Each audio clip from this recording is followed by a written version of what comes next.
Bismillahirrahmanirrahim. Assalamu alaikum ji. We will continue our discussion on logistic regression.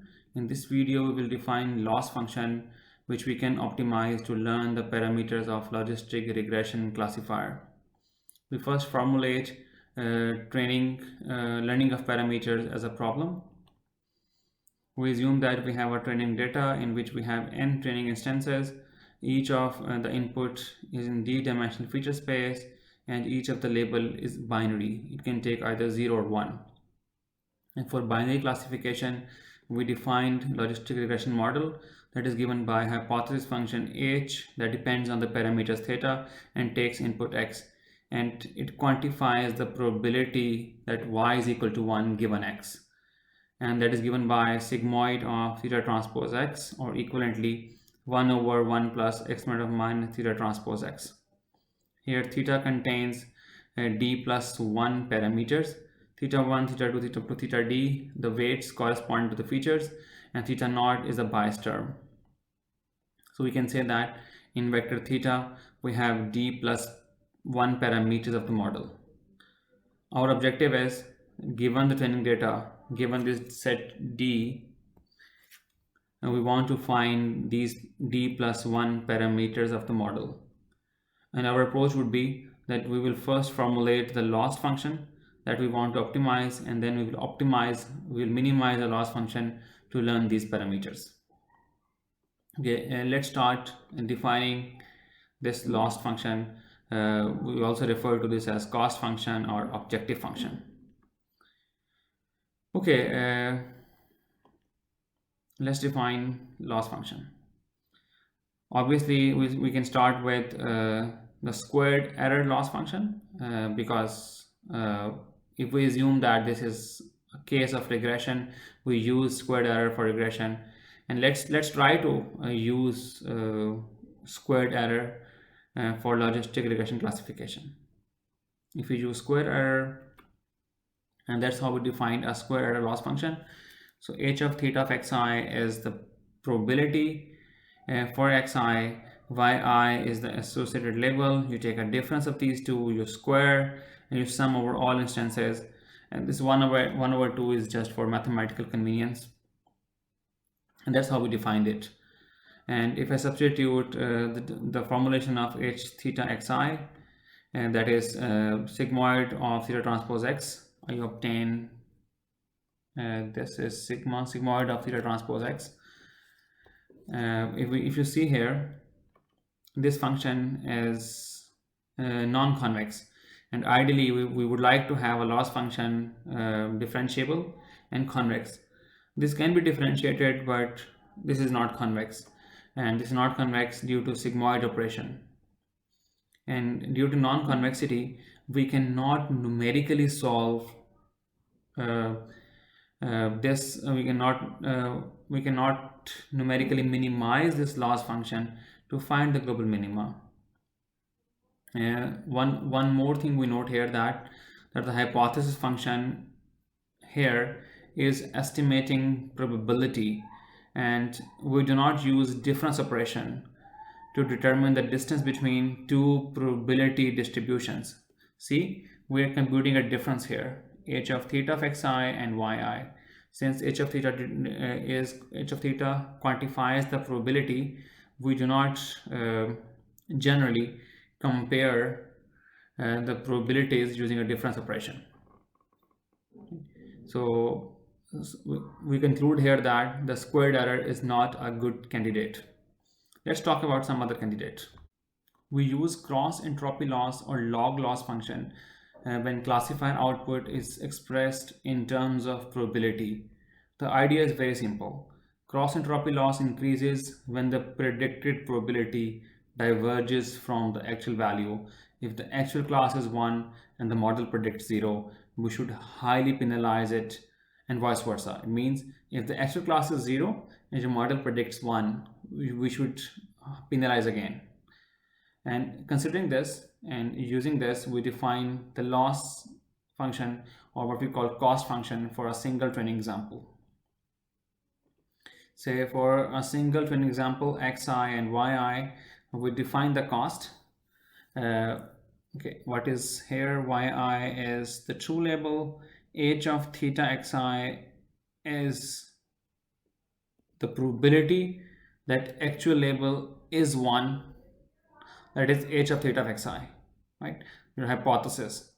And we define the cost as minus log of h of theta of xi when y is equal to 1, and minus log of 1 minus h of theta of xi, y is equal to 0. If you connect this with the class assignment we defined, so h of theta of xi quantifies the probability that y is equal to label is equal to 1 given x. 1 minus h of theta of xi, probability that y is equal to 0 given x. So here in this cost, we are simply taking negative of log of probabilities.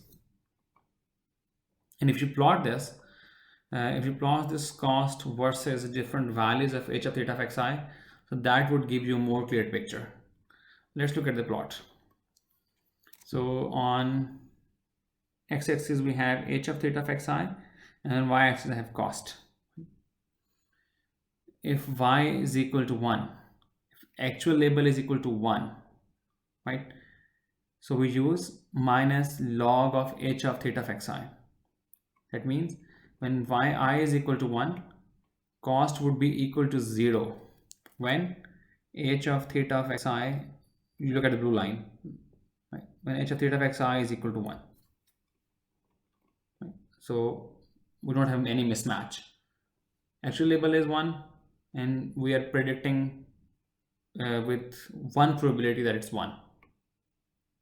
Similarly, when you predict is equal to 0, when your hypothesis gives you 0, the cost would be minus log of 0, minus infinity is plus infinity, right? So cost would be infinity when h of theta of xi is equal to 0. We can say we are penalizing a mismatch, and the larger the mismatch or larger the mistake, larger the probability from the true label. So the deviation, the larger the deviation of probability from the true label, the larger will be the penalty. Or we can say larger mistakes get larger penalties. So this is the intuition of cross entropy loss or log loss, right? Okay, let me reformulate this cost for one training sample. That's how we defined it. I can rewrite this as in just one equation. How? If you see, when y is equal to 1, this should be the cost, and y is equal to 0, this should be the cost, right? If I write this just using one equation, that is given by this. So when y is equal to 1, so this 1 minus yi would be 0. So you only have the first term. When y is equal to 0, you don't have the first term, you only get the second term, right? So these two are equivalent. So this is, I have a cost for one training sample. In total, we have n training samples. So I can define the loss function by simply taking a summation over all training samples. So loss will be simply given by, for I training sample, and I take a sum over all training sample. I have taken this negative outside of the term. So we had this negative here. Sorry, we had this negative here, and we had this negative here. So if I take both of the negative signs out of the summation, so that is coming here, right? Since cost for each sample penalizes mismatch, this loss function prefers the correct class label to be more likely. So we have this loss function. When we minimize this loss function, we can find the parameters.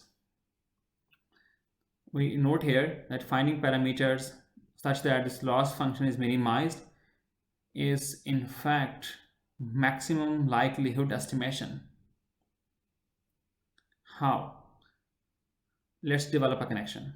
Let's show that minimization of this loss function is in fact maximum likelihood estimation of the parameters.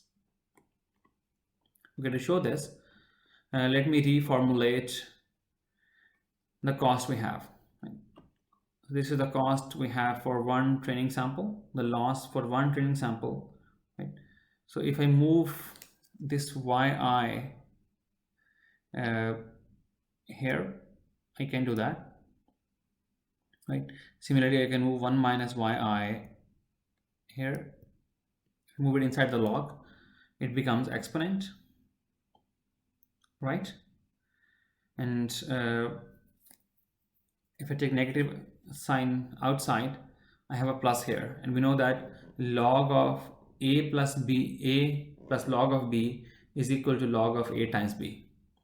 If I also use this property of logarithm, I can rewrite this loss function in this form, right? So I have h of theta of xi, yi, right? I have moved yi to the power of h of theta of xi, and similarly I moved 1 minus yi, and I raised 1 minus h theta of xi with 1 minus yi. And I simply used log of a plus log of b is equal to log of ab. So I get this.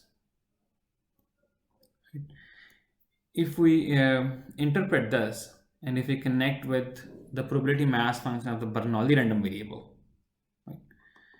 Inside the log, we have a likelihood function, because h of theta of xi gives us probability of y is equal to 1. In other words, it is a probability mass function of a Bernoulli random variable yi. Yi can be 0, yi can be 1. Yi is equal to 1 with probability h of theta xi. So you raise probability to yi and 1 minus p. Oh, hang on, it should be 1 minus p into 1 minus yi. Right? So this should not be here. Right? This is in fact PMF of a Bernoulli random variable. We can say cost is the negative log likelihood function, which is also referred to as gross entropy loss. In other words, we can say minimizing cost is equivalent to maximization of log likelihood or likelihood. Right? So if we are minimizing the cost, that is equivalent to maximizing without this negative sign. Okay? And this is in fact maximization of log likelihood or likelihood. Or we conclude that the parameters that minimizes the loss function, the parameter that minimize loss function maximize likelihood. And minimization of the loss function we defined is in fact a maximum likelihood estimation. So let me summarize. We have a following optimization problem in hand, that we want to minimize this loss function to find the parameters theta. We do not find analytical solution for this minimization problem. In fact, we use numerical approaches to find the parameters theta. We can easily show that this loss function is a convex function of theta. By simply using the properties of convex function, some well-known convex function, by using composition rules and exploiting the concavity of log, we can show that this loss function is a convex function. And since this loss function is a convex function, we use gradient descent, in fact, to numerically solve this optimization problems, or to numerically find the parameters theta that minimize this loss function, right? In the next video, we will define gradient descent. We will define step size for gradient descent, which we should use to minimize this loss function, or to solve this optimization problem numerically, right? We stop here and we'll continue in the next video.